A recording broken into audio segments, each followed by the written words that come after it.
Some people look down on others, but they forget that the world keeps spinning. She thought she was in control, beautiful, elegant, desired. But she forgot to look into the eyes of the person serving her coffee, because it's easy to love amidst luxury. The hard part is loving when it all disappears, and in that silence between a harsh command and a fake smile, she revealed her true self. What she didn't know was that the housekeeper she scorned was the one woman who could change her destiny. A light rain fell on the quiet concrete of the city's affluent high-rise district. From the outside, the glass building reflected power, but on the inside, Eleanor Vance preferred to observe in silence. She lived alone in a modest house far from the city centre, a sanctuary filled with thriving plants, antique needlepoint, and a sewing machine that had long fallen silent. Her hands were marked by time, and her eyes saw beyond the glossy veneer of the world. Her son, Mark, was the kind of young man who seemed destined for greatness. Sharp, charismatic, and relentlessly ambitious, he had built a tech empire by the age of 32. A magazine cover star, owner of a billion-dollar company, he was the unlikely mix of a genius and the boy next door. But to Eleanor, he was still just her Mark.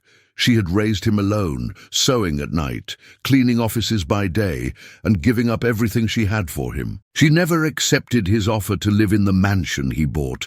She preferred the smell of damp earth after a rain and the sound of the old neighborhood church bells. That evening, seated at the table in her simple home, Mark looked her in the eye with that particular sparkle he got when he had something big to say. "Mom, I'm getting married." Eleanor carefully set her teacup down. Her eyes showed no surprise, but her heart began to race. "Married? Already? I met Lauren 6 months ago. She's incredible, smart, elegant, a decisive woman. I really think she's the one." Eleanor smiled, but something about that phrase, "she's incredible," echoed deeply. Incredible? For whom? She said nothing. She just glanced out the window where the rain was growing heavier, and right there, in a silent moment, a premonition took root, small, like a seed. The following weekend, Eleanor was invited to meet the famous Lauren. The dinner was held at Mark's penthouse, a vast, modern space of marble and glass. Everything there seemed designed to impress, including the fiancé. Lauren Sinclair appeared in a form-fitting emerald green dress, her expensive perfume announcing her presence seconds before she arrived. She was beautiful, but there was something in her gestures, quick, precise, rehearsed, that felt more like a performance than genuine spontaneity. "Mrs. Vance, it's such an immense pleasure," she said, with a dazzling white smile and eyes that didn't smile at all. Eleanor responded with a discreet nod, observing more than reacting. During dinner, Lauren dominated the conversation. Trips, investments, future projects. She spoke about everything, except Mark. She didn't ask questions. She didn't listen. Between sips of wine, Eleanor noticed how her gaze lingered on the silver cutlery, the expensive paintings, the imported wines. It was as if everything was being appraised, not admired. After dinner, when Lauren went to touch up her makeup, Mark commented, almost to himself, "She's very focused and practical. Never wastes time on nonsense." Eleanor just nodded. But as she was leaving the building, she crossed paths with a young woman in the lobby, struggling with a stack of boxes. It was Sarah, Mark's assistant, on her way home from work. "Do you need a hand, dear?" Sarah smiled, surprised by the kindness. "Oh, thank you so much, Mom. It's rare for anyone to offer these days." Eleanor helped her, and they exchanged only a few words. But Sarah's demeanor, simple, direct, grateful, resonated in the mother's mind, a stark contrast to Lauren's flawless shine. And Eleanor began to suspect that her son might be blinded by a type of beauty that doesn't withstand the test of time. The following week, Eleanor made a quiet decision. She asked Mark if she could spend a few days at his house, but with a peculiar condition. She wanted to be introduced to Lauren as Rosa, a new housekeeper he had hired to help out during the engagement period. "Are you serious, Mom?" Mark laughed, not understanding. Take me seriously, Mark. I just want to observe. It's only for a few days. I promise I won't interfere. Reluctantly, he agreed. Eleanor arrived in the late afternoon with a simple bag, wearing modest clothes and a scarf over her hair. The rest of the staff was told she was an old acquaintance, a trusted recommendation, and that she should be treated as temporary help. At first, Lauren barely noticed her. She would walk past without a word. When she did acknowledge her presence, it was always with a sharp request. "Rosa, please, clean this up. It's absolutely filthy. Udine, they forgot to restock my bathroom with sparkling water. See to it, will you?" Eleanor obeyed in silence. But she observed every detail. The way Lauren treated waiters at parties, how she never thanked drivers, how she never asked the names of the people who served her. One afternoon, while cleaning the living room, Eleanor overheard Lauren on the phone. "I deserve this life, you know. I'm done with taking the bus. If I'm going to get married, it has to be to someone who can support me in the style I'm accustomed to." Eleanor froze for a moment, cloth still in hand, but she said nothing. Deep down, she was already beginning to understand who she was dealing with, and her instinct, once just a flicker of unease, was now hardening into certainty. It was on a bright morning that everything shattered inside. Eleanor had prepared breakfast with care, fresh juice, warm bread, cut fruit. She set everything on the balcony table, just as she used to when Mark was a child. She hoped, deep down, that Lauren would notice the gesture. But Lauren arrived late, wearing sunglasses, and without looking at anyone. "Who said to put out fresh juice from a carton? I despise carton juice." "I'm sorry, ma'am. I can change it," Eleanor said in a low voice. "I didn't ask if you can. Do it. And next time, try to remember we're not at some roadside motel." Mark wasn't home that morning, and Lauren, feeling completely at ease, no longer filtered her words. Later, Eleanor went to clean the upstairs guest bathroom. As she was leaving, she accidentally bumped into Lauren's makeup tray, which fell to the floor. Nothing broke, but the sound echoed down the hall. Lauren appeared in seconds. "Are you deaf as well as clumsy?" "I'm so sorry, ma'am. Before she could finish, Lauren grabbed one of the brushes and threw it against the wall. "This brush costs more than your entire shabby outfit, you useless woman." Eleanor lowered her eyes, picked up the items from the floor, and cleaned the spot as if nothing had happened. She didn't say a word. That night, in her makeshift room, she sat on the edge of the bed, holding the scarf in her lap. Her fingers trembled, not from fear, but from an old, almost forgotten sorrow. The feeling of being invisible, of being treated like an object, but this time was different. Because she knew she was there by choice, that this pain wasn't defeat, it was a revelation. And deep in her chest, a certainty burned like embers. That woman did not deserve her son's heart. The silence of the night was broken only by the ticking of a clock, and each tick seemed to mark the countdown to a plan that was about to unfold. If this makes you as angry as it made Eleanor, like this video and subscribe to the channel. Because sometimes the only way to protect the ones we love is to face the truth head-on. And what this mother is about to discover will change the course of this story completely. Eleanor wasn't a woman of confrontation. She was one of observation, and now she needed to act. The next day, while tidying the living room bookshelf, she noticed Lauren's phone unlocked on the sofa, playing music. In a moment of carelessness, Lauren had left her messaging app open. Eleanor hesitated, but something in her chest pushed her hand forward. She read only a few lines, just what was necessary. It was a conversation with someone named D. "It's getting hard to keep the mask on," Lauren wrote.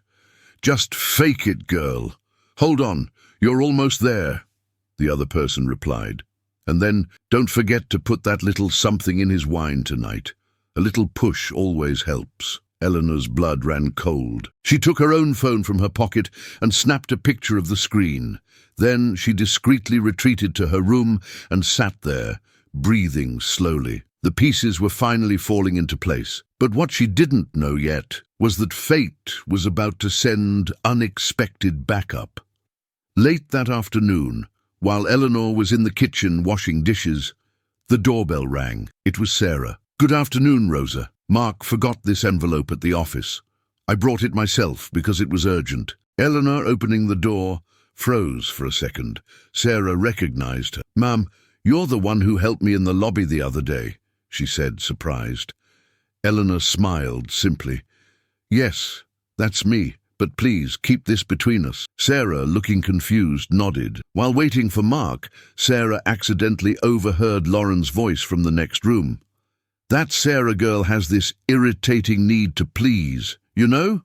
Poor people who think being nice solves everything. If Mark ever notices her, I'll get her fired myself." The words cut through the air like a razor. Sarah, pale, composed herself, handed over the envelope, and left. Later that night, Eleanor went to Mark's room.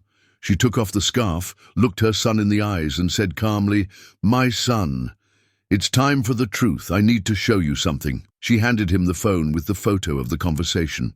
Mark read it in silence. When he finished, his expression was one of shock, followed by a cold rage. "She wanted to drug me." Eleanor simply nodded. "But don't worry," she added. "We're not going to scream. We're going to show." And together, mother and son devised a plan. Not to humiliate, but to reveal. And this time, Eleanor would no longer be Rosa.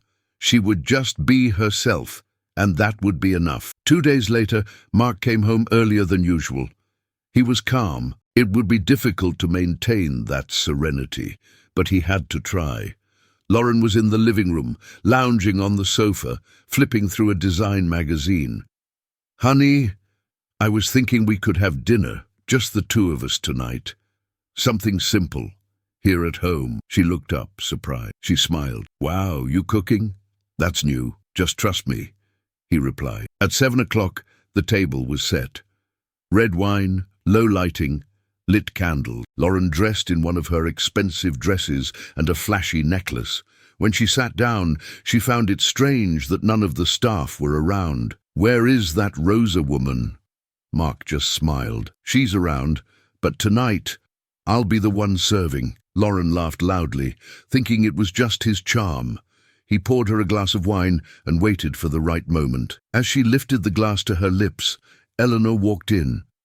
She was no longer wearing the scarf. She was dressed as herself, tailored slacks, a light blouse, her hair tied back, elegant in her simplicity, firm in her gaze. Lauren's eyes widened.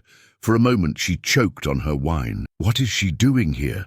she whispered, confused. Mark stood up. "This woman, Lauren, is my mother." The silence fell like a locked door. "What do you mean?" It was a test. A test to see who you are when you think no one important is watching, and you failed. Eleanor walked to the table, took out her phone, and projected the photo of the messages onto the large television screen. Lauren tried to defend herself. She stammered. She lied. "I was just stressed. I didn't mean—" "Yes, you did," Eleanor interrupted, her voice serene. "And it wasn't just what you said. It was what you did, what you ignored, who you scorned." Mark, with tears in his eyes, said quietly, "The woman I thought I knew, she doesn't exist. And I'm not going to marry a lie." Lauren stood up, defeated. She grabbed her purse. She left in silence. There were no shouts, no scandal. The truth had already spoken for everyone. The door was still swinging slightly when silence filled the room. Mark sat down slowly. The full glass of wine sat before him. His head was bowed, as if the weight of the last few hours had settled on his shoulders. Eleanor approached without rushing. She sat beside her son, placing her hand on his with a gentle touch. "I would have preferred to be wrong, my son," she said softly, without a trace of anger. "But sometimes protecting someone is more painful than letting them fall." Mark looked at her with a mix of gratitude and shame. "How did I not see it, Mom? How was I so blind?" "Because you have a good heart, Mark, and people with good hearts want to believe the best in others. That's not weakness, it's purity. But now you've learned." He nodded.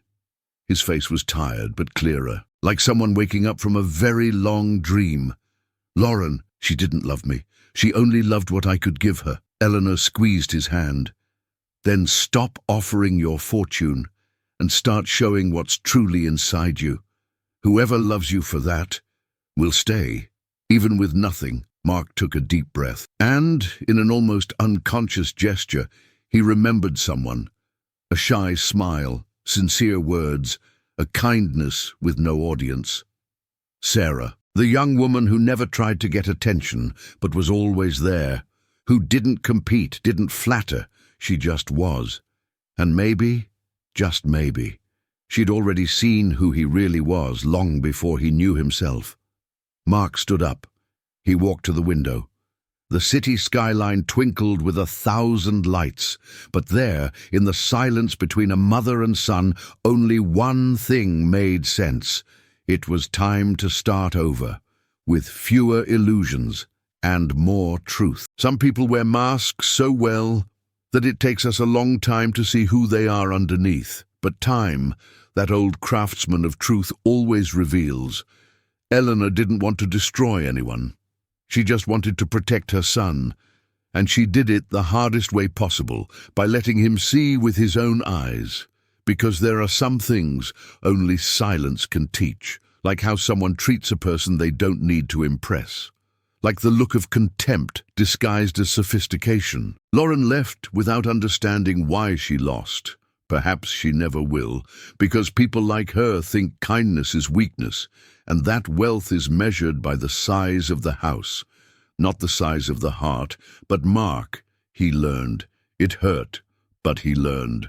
And he began to see the small gestures with more clarity, the quiet presence of someone who never demanded anything but was always there.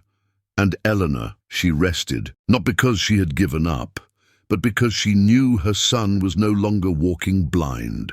She had guided him to the edge of the truth, and she let him walk the rest of the way alone. Because that's also what it means to protect someone, letting go of their hand when you know they've finally learned to choose with their heart. If this story touched you the way it touched Eleanor's heart, share it with someone who needs to be reminded of the value of truth, kindness, and a love that can't be bought.